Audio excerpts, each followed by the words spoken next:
for Pacifica Radio, August 17th, 2014. I'm Scott Horton. This is Anti-War Radio.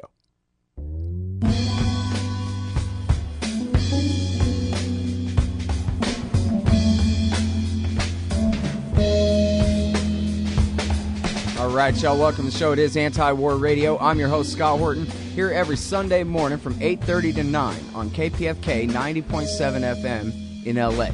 My website is scotthorton.org. You can find my full interview archive there, more than 3,000 of them now, going back to 2003, at scotthorton.org. And you can follow me on Twitter, at Scott Horton Show. Today's guest is the great Jason Ditz. He's the news editor of the most important project on the internet, antiwar.com. His particular address is news.antiwar.com, and I will hereby beseech you to read everything he writes all day long there at antiwar.com, 5 or 10 pieces a day, basically, giving you the most important summaries of all the most important news on the American empire. It's really great stuff. News.antiwar.com. Welcome back to the show, Jason. How are you doing? I'm doing good, Scott. How are you? I'm doing great. Appreciate you joining us here again on the show today. And got a lot of stuff to ask you. I've asked you on because I've been off the air for the fund drive the last couple of weeks, and there's so much to catch up on. There are very few people who can, really answer like an expert on all of these different wars that America is involved in around the world. And so very happy that I can turn to you and bring you on to get us caught up here. So first of all, I want to start with Israel-Palestine. Is it the case, then, my best understanding is that the ceasefire for now is holding. Is that right? Yes, it seems to be, and it's been about a week since there was any serious fighting now. There was a little brief period of firing on both sides, but the ceasefire's holding. The truce talks in Egypt seem to be moving forward. There was a leak last night of the draft terms of what Egypt proposed for a final settlement, although so far it's not clear if either side accepts it. And, well, talk about that a little bit. Do you know what the terms are? Yeah. Well, the big thing is, of course, both sides agree to stop firing on each other. Israel agrees to stop sending troops into the Gaza Strip. They agree to stop launching airstrikes against the Gaza Strip. The Hamas and Islamic Jihad agree to stop firing rockets out of the Gaza Strip. Fishing zone is doubled from 3 miles off the Gaza shore to 6 miles off the Gaza shore. There's also a promise to open the Rafah border crossing from Gaza into Egypt under EU supervision and Palestinian Authority supervision. Really? And that's the Egyptian proposal? Yeah. And keeping in mind that Egypt is run again by an American-backed sock puppet fascist dictator who does whatever Israel wants most of the time. Even maybe more than Mubarak, huh? Sisi? Oh, very much so. And in fact, that was sort of a big problem this time around, that Mubarak always kept some ties to Hamas, so he was always the go-to guy when they had to negotiate ceasefires. Well, since this summer coup last year, the new Egyptian government doesn't really have any Hamas ties, so they didn't really have contacts with which to actually go get the talks going.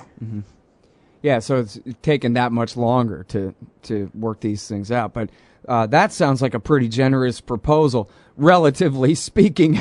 I don't mean in real terms, Jason, of course, but compared to the current situation, opening up the Rafah border crossing under the control of European authorities? Wow.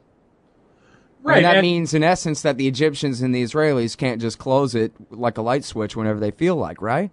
Well, I mean, I guess they still could. That if politically it'd be more difficult, though, wouldn't it? It would be much more difficult to actually do so. And Israel also agreed to open their own border crossings into Gaza to facilitate travel between Gaza and the West Bank and to give more permits for travel in between the two, where right now it's virtually impossible to go from one to the other and has been for years. So if you happen to be in Gaza when the split between Hamas and Fatah took place, you're basically stuck in Gaza. Well, let me ask you this, Jason. It was a few weeks back now. I interviewed Max Blumenthal for this show. In fact, a couple of times, but I guess it'd be almost 5 weeks ago now. He explained how Netanyahu lied the people of Israel into war on this by pretending that the 3 kidnapped boys were still alive and being negotiated for, or that he was attempting to negotiate for their safe return, while at the same time pretending as though it was just some kind of established fact that Hamas had started the war. And then he did his mass roundups and all the killings on the West Bank and attacks, even airstrikes on the Gaza Strip before they even fired the first rocket. So we all know that this is all just Israel aggression, a giant canned hunt against their prisoners in the Gaza concentration camp, such as it is there. But what I don't really get is why. Because at best, if you take their stated goals for it, we wanted to completely destroy their capacity to build and fire rockets. Well, come on, that doesn't make any sense. We're talking about rockets made out of plumbing pipe that there's an unlimited supply of, or pretty much, right? So that they couldn't have done anything but get rid of a certain percentage, and probably got Hamas to fire off a bigger percentage than they actually found and destroyed. And I guess there's the tunnels and this and that. But politically speaking, on a little bit higher level, what do you think that they were actually trying to accomplish with this most recent war against the Gazans, and did they accomplish it? Well, I think the big thing that they wanted to accomplish was to split up the unity government pact between Hamas and Fatah. There was an agreement between the two shortly after the peace talks collapsed earlier this year between Israel and the Palestinian Authority. And there was a plan to have some sort of technocrats run things until an election that was supposed to be later this year. Mm-hmm. Israel was, of course, outraged at the idea that Hamas could participate in the elections, and the reason they were outraged is because Hamas ended up winning the elections last time they were allowed to participate, and then Israel and the U.S. and everyone had to spend months and months convincing Abbas to not honor the results of the election. So I really think a big part of this is trying to open that rift again between those two factions, and whether they succeeded or not, I guess, remains to be seen. Well, I guess we don't really know then, if they haven't had a chance to have a joint meeting yet between Fatah and Hamas, but they haven't really officially broken up, right? Right. There hasn't been any official breakup. There's been some sort of cross words back and forth during the course of the war, with Hamas saying that they don't believe the Palestinian Authority was sufficiently on their side during the war. The Palestinian Authority saying they thought Hamas was being too difficult in negotiating the truce. Mm-hmm. But I don't think the signs are that a split has happened yet. Now, whether this gulf widens until it is a split, I guess we'll have to wait and see. Mm-hmm. Well, obviously the narrative from the Israelis and on American TV was simply that, oh my God, look, the PLA, who, they've gone from beyond the pale to now the nice guys. Well, they have gone beyond the pale now, signing up with Hamas. Shows what they care about peace. But really, isn't it the case, Jason? I think you wrote about this at news.antiwar.com. I'm happy to remind people about how really it was Hamas who was signing up to the Palestinian Authority's, stated positions on negotiating with Israel. And I know the recent peace talks, as you mentioned, had fallen apart, the John Kerry talks and all of that. But as far as the actual official statements of the PLA, it was Hamas signing on to them rather than the PLA signing on to the old Hamas platform, correct? Right. I mean, and that is an important distinction, right? About what was actually taking place with the formation of that unity government? It's a very important distinction, and also there's this constant sort of split in the Israeli narrative, where on the one hand, Hamas absolutely can't be negotiated with under any circumstances; they're too unreasonable, and on the other hand, whenever they get negotiations with Fatah and any sort of serious talks going, they say, well, Fatah doesn't speak for all the Palestinians, so we can't possibly talk to them unless there's a unity deal. Right. Yeah, just like they said, oh, we don't have to talk to the PLA, they're not elected. And then as soon as Hamas got elected, they said, well, we don't have to talk to them, they're Hamas. Right. It just changes to fit the circumstances. All right, well, so, and this is the most important thing, and we should have really started with this, Jason, my fault, but talk to me a little bit about the circumstances of the people of the Gaza Strip now, assuming that we have peace for the time being. How many killed? How many wounded? Who's coming to help? What's going to happen to them? Well, we've got about 2,000 killed. We've got somewhere around 10,000 wounded, overwhelmingly civilians, 24% of them children under the age of 18. Which means, what, over 300, right? Something like that? About 500. About 500 children. Yeah, I'm no good at math on the fly. And, I mean, the humanitarian situation's, of course, only gotten worse.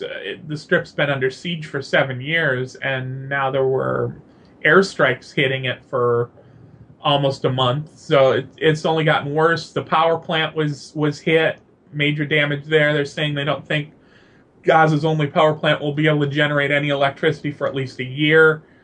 And that's assuming they can get parts, which, if the siege continues, of course they won't be able to.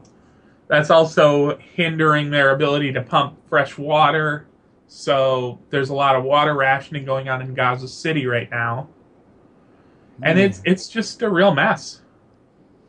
Yeah, Eric Margulies, the famed war reporter who's reported on, 14 or 15 wars, something like that. He said on the show, on my other show, that, well, whatever actual targets, not whether you would approve them or not, but actual targets on their list of targets, that would have all been taken care of in the first few days. The rest of this is simply, as he put it, bouncing the rubble. Just, to be bullies about it, prove how tough they are, and kill more innocent people, basically. Right, and they made it out like they had tens of thousands of targets, but what exactly they were hitting was never really all that clear. I mean, they hit some Hamas targets in the early days, but they hit UN schools constantly. Bizarrely, they only seemed to hit the UN schools that were still open and were being used to house refugees from the fighting. They were seemingly hitting residential neighborhoods more than anything else. It's some great public relations, though, right? They release a couple of clips of, here we are warning a house. Here's our text messages to civilians. Run away, because we're going to kill your uncle who's in Hamas, or whatever kind of thing that it is. But meanwhile, they're just shelling with blind artillery and tanks for a month straight. They're just blasting whatever they feel like. And then they, just like the first Gulf War or something, where they show a couple of clips of a laser-guided bomb going down a chimney. But meanwhile, 95% of the bombs were just dumb bombs dropped, like carpet bombing on Vietnam, Right, and ordering people out of their homes without any place for them to really go. I mean, the Gaza Strip is not that big. It would be a smallish American city. So they say, well, everybody out of Gaza City, so everybody goes to Rafah. But Rafah's being bombed too. So there really wasn't any place to go. The UN took in some 400,000 or 500,000 displaced people into these shelters, but the shelters were getting bombed just as much as everything else was. So fleeing there didn't seem to do anyone a lot of good. So in the end, a lot of people just stayed home, knowing that, they may well get killed at home, but they may well get killed anyplace else in Gaza too. Right.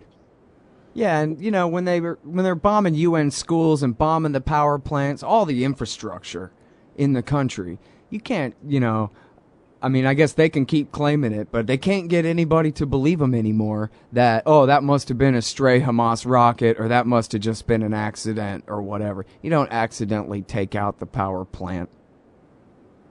Right, and so many times their own narrative on what happened changes. I mean, in the case of one of the UN schools, they started by saying it was a Hamas rocket.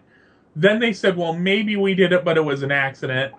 Then they said, well, we did it, but we warned the school first. which totally undercuts their claim that it might have accidentally got hit, and totally undercuts the claim that they thought Hamas might have did it. And then after that, when the UN said, oh, no, we didn't get any warnings, and then they went back to the, oh, it was an accident narrative. Yeah, or you were hiding rockets in there. Right, and that was the other thing. They found some rockets in one of the closed schools, because the UN runs a lot of schools in the Gaza Strip, and a lot of them were boarded up for the summer. And they found some rockets in a couple of the boarded up schools. But the ones they were bombing overwhelmingly were not the boarded up schools. They were the ones that were being opened up as refugee shelters. All right, Jason. Well, let's move on to another major crisis in the region, the country formerly known as Iraq, now Shiistan, Kurdistan, and the Islamic Caliphate. America's going back to war there in the name of humanitarianism. It is the Democrats in power, after all. So can you talk to us a little bit about the plight of the Yazidis up there in northern Iraq that has necessitated the American reinvasion to at least some degree of that country? Well, yeah, and it's a fascinating question because the Yazidis themselves are saying that they don't really see this humanitarian crisis against themselves, which was being touted as the excuse for this war.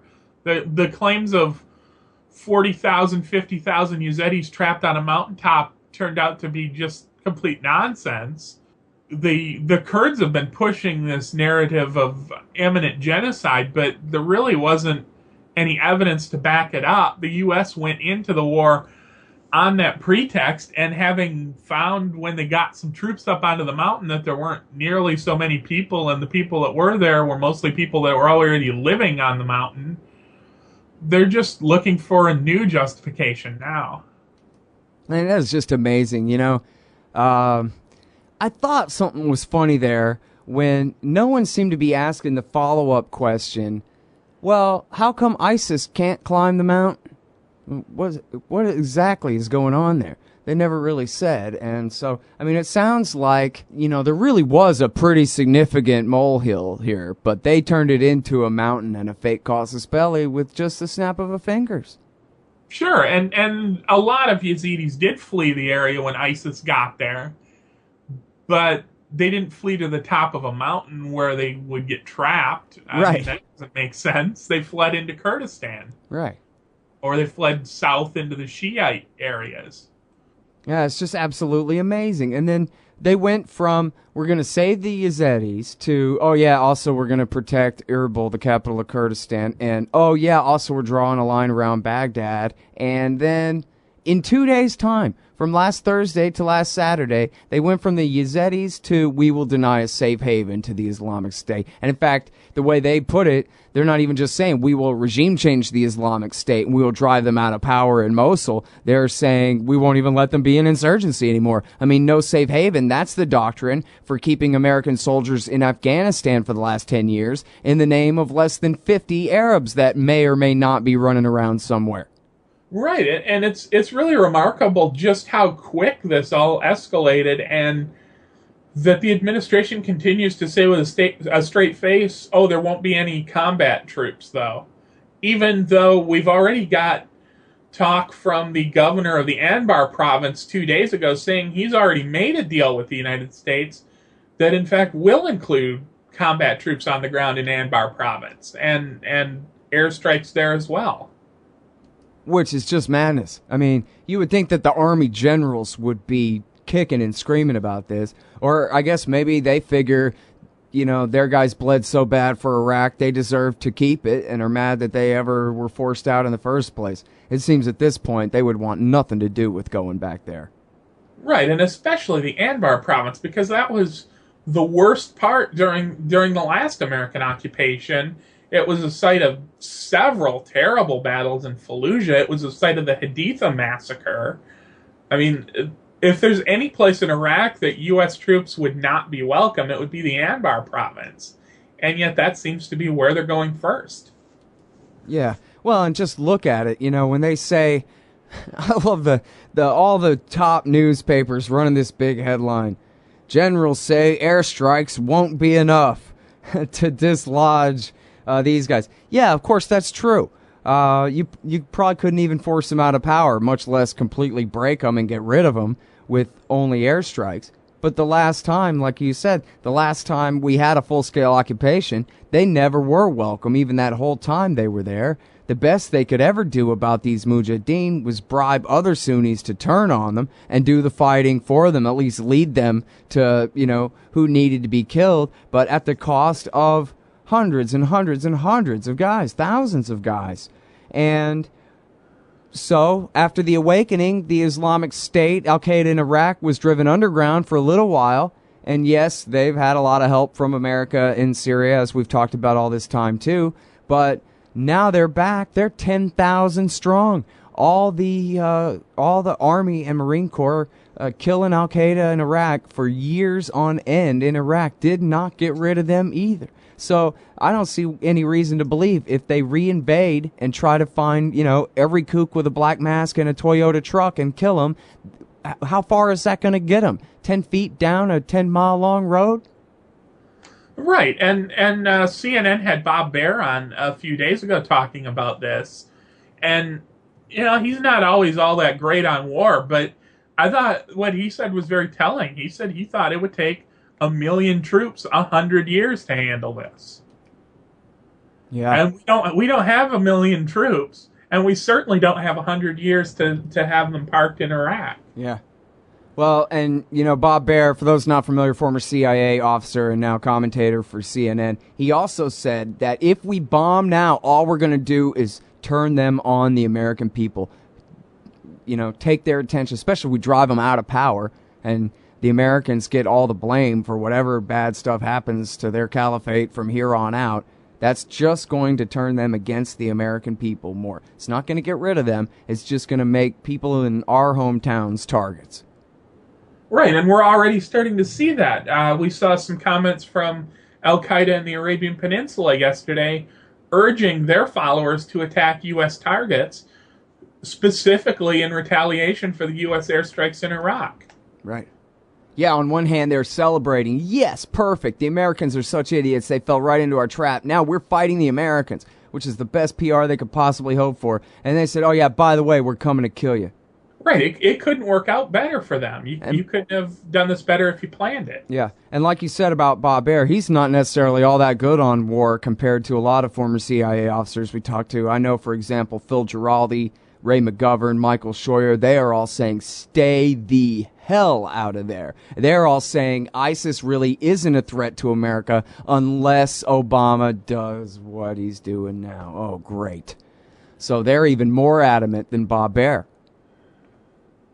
Right. The administration has this hornet's nest in Iraq, and it's a hornet's nest to some extent of our own making. But instead of having any sort of specific plan on how to keep those hornets from stinging us, they just every once in a while go over there and throw a few rocks at it. And the reality is that this Islamic State, it's a state now. It's not just branding anymore. It's not just a catchy name for a group of insurgents. They've got cities with millions of people in them. They've got some pretty well-defined borders, even if those borders are sometimes growing or shrinking a little bit on the margins. This is very much something you could draw on a map and say this is the Islamic State. Yep. Well, Jason, I don't know what was the magic that brought so many disparate things together last summer to stop the war on Syria. I mean, I think first and foremost, the Pentagon really didn't want to do it. So we had that going for us. And I don't know exactly where they stand on Iraq.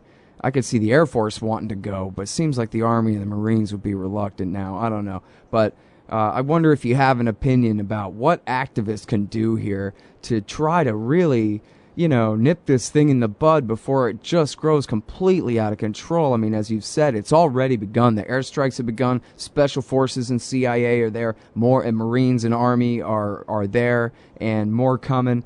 And yet the whole thing just portends absolute disaster. And we've all seen this movie before. We all know exactly how bad this could get, how bad it will get if we do not force them to turn it around the other way. So what's a man to do, Jason? Seriously.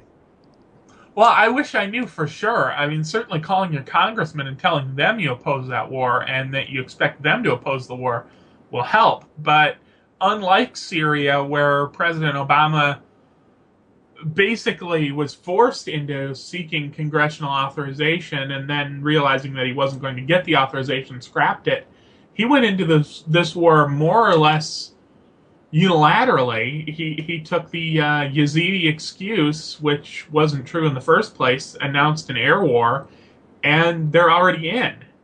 So, and he's got William Crystal and Dick Cheney and all those guys riding his right flank, covering his right flank hard for him there. Right, and the usual suspects in Congress are condemning him for not going in even more aggressively. So they've sort of, as they have sometimes in the past, turned this into an argument between going in much more aggressively than we are now, or as the moderate position, continuing this air war that's slowly escalating, with not starting a big air war in Iraq at all, really not part of the discussion anymore. Yeah, it reminds me of the Downing Street memo, not the part where they said, haha, yeah, we're going to lie him into war, but the part where they said, well, we have option A and option B. Option A is a big buildup in Kuwait and a full-scale invasion, which is, of course, what they ended up doing. But option B that they talked about in, I guess it would have been right around this time, 2002, was they could get a UN plane shot down, call it Yazidis stranded on a mountaintop. They would have had it painted in blue colors, and then they called that option B, rolling start. We'll just go ahead, start bombing, start inserting troops here and there where we can, and build up in Kuwait as fast as we can and have the invasion catch up with the advanced force. And I think the Pentagon shot that plan down. But that's what this looks like, is Obama's just trying to make this thing a fait accompli while the American people are not paying attention. Right, and they're calling it the Libya model. In Libya, they of course started that war more or less overnight on humanitarian pretexts. Those two weren't necessarily all that realistic. The claims of massive death tolls in Libya during the revolution against Gaddafi never panned out. They never found a tenth of the bodies of the people that they claimed were going to have been killed before the NATO invasion started. But once they started the intervention, it was just a done deal, and there was no.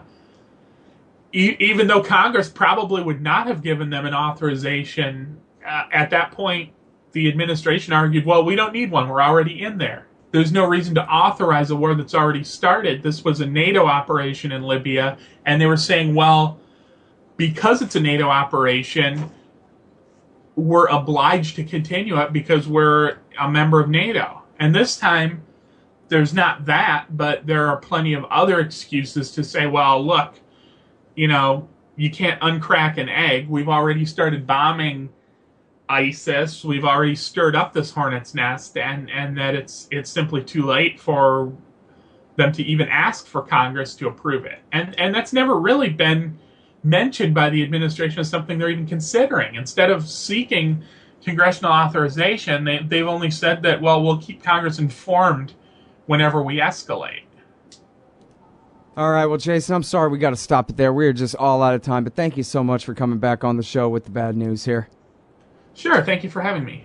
All right, y'all, that is the great Jason Ditz. He writes at news.antiwar.com, and really about 5 or 10 stories a day on all the most important stuff. You got to read it, you got to bookmark it, you got to keep looking at news.antiwar.com. The great Jason Ditz. I'm Scott Horton. I'll be back here next Sunday morning at 8:30 for another episode of Anti-War Radio. Thanks very much for tuning in. Check out my website, scotthorton.org. Follow me on Twitter at Scott Horton Show. See ya.